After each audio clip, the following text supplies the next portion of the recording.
Lindenwood head coach Jed Stugart, the team coming off a loss against Miami, Ohio, and what was its second game against an FBS opponent this year. They've already played one association game. This time they're going to have their association opener when they host UT Martin on Saturday. So, Coach, some thoughts about your team, and we'll go to some questions.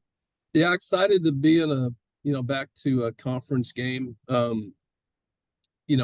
mindset this week. It's been, coming off of last week. Yeah, just kind of a weird game, weird feeling how we feel about that, because I just felt like, there were so many positives in that game. I didn't think the score was real indicative on how we played. That's what's hard.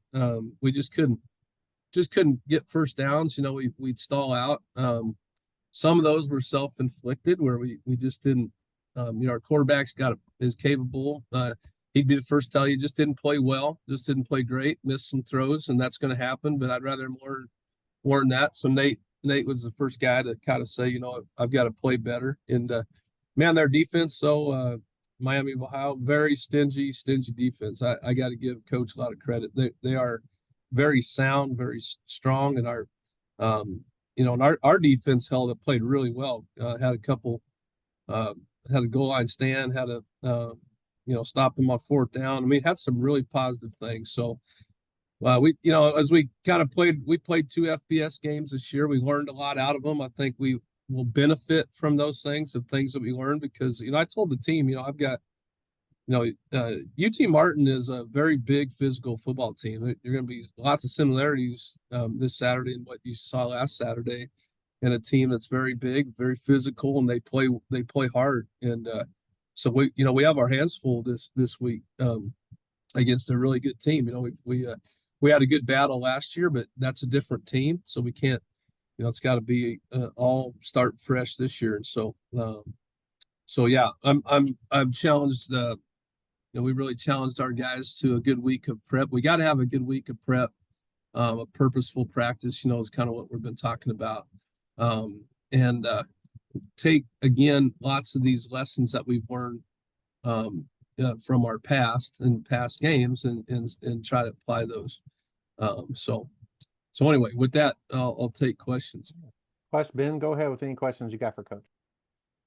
Yeah, I just have one. I know it's an association week, so I'll make it short, but and it's a kind of a special teams question. I think there's been a lot of success stories from early in the season with the wide receiver room and with the red zone defense, with the goal line stand and things. I know you were a little disappointed in the play of the special teams in week 1.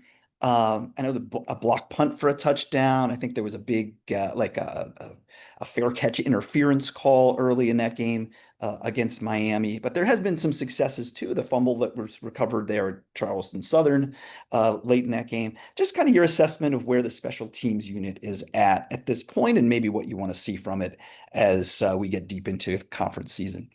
But I think Coach Baldwin would tell you it's I guess the overall grade, if you throw them all into a pot, it's been inconsistent. We haven't, we've had some great, but teams are broke up into obviously, different categories. So, you got one team that's playing really well, and you got the others that maybe are inconsistent. So we've got to tighten up that inconsistency. We've got to, we train, I'm kind of mad at myself. As a coach, I mean, on the block punt, those are things that it was recognized. We had an overload that we hadn't seen.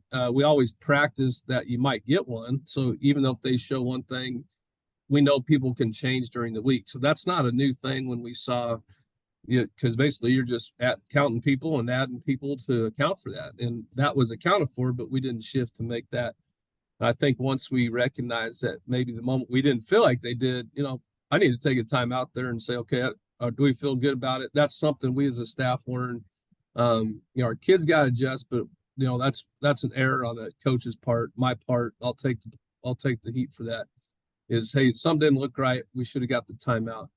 But even we learn stuff like that. But I think our kids, the Halo thing. I didn't even know we had a Halo thing. I mean, it's I see it every week in college football. Our punt returners stand there, and the guy is standing a foot in front of them we didn't touch him, but now all of a sudden now there's a yard, and I guess that's in the rule, but that's just probably the most inconsistent no call that you'll see in college football, because I see it every week. I mean, our CJ actually got touched last week, catching a fair catch, and we kind of looked at the ref, and the ref doesn't call nothing. So maybe our kids were just confused. So, I don't, so yeah, we got to be more consistent, Ben, on special teams in a lot of areas. But man, there's some things that we've challenged our guys to be better at, and they've responded. But we can't have an average performance this week. This team's too good. You can't afford to have special team slip ups, and you really can't get behind a team like this. You got to go blow for blow here. Yeah. Thanks, Coach. Coach, Thanks. tell us a little about what you've seen at UT Martin, and they obviously have played a really tough schedule, but got their first win last week. Yeah, they had a good win last week. I see the same thing out of this team every year. It's just our third time, playing, and so Coach Simpson, they do a very good job. They're a physical team. They've got speed on this team.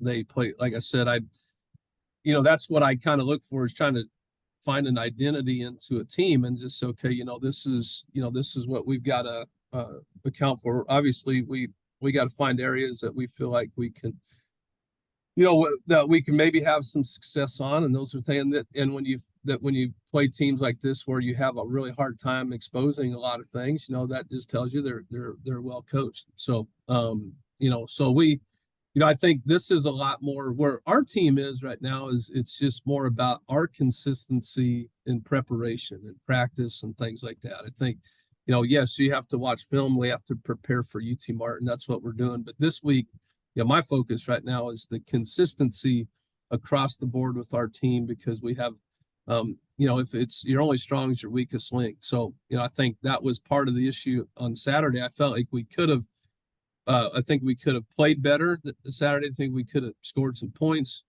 I think we could have had a better outcome in that game than what we feel like. And so we got to take that into this week. But like I said, it's this is a team we've not beat yet since we've been in the league. It's a conference game. We're treating this like a playoff game. You have to, because that's what it is. And it's good to have, be back at home. That's one good thing. But yeah, I'm just always impressed with UT Martin's football team, and I am again this year.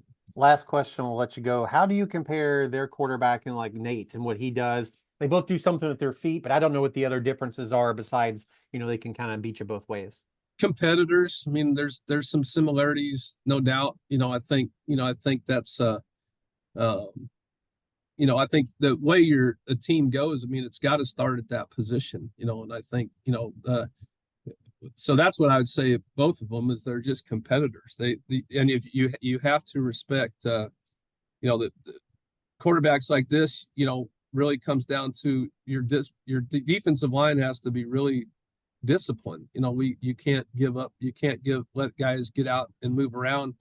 That's when quarterbacks can really hurt you. But yeah, just a competitor. That's what I see. When you ask kind of like Nate, because that's how I feel about Nate. He's a competitor, loves to win. He'll do anything to win. So I see a lot of comparisons to that. Well, Coach, appreciate your time as always. Best of luck this weekend. We'll talk to you again next week. Thanks, guys. Have a good one.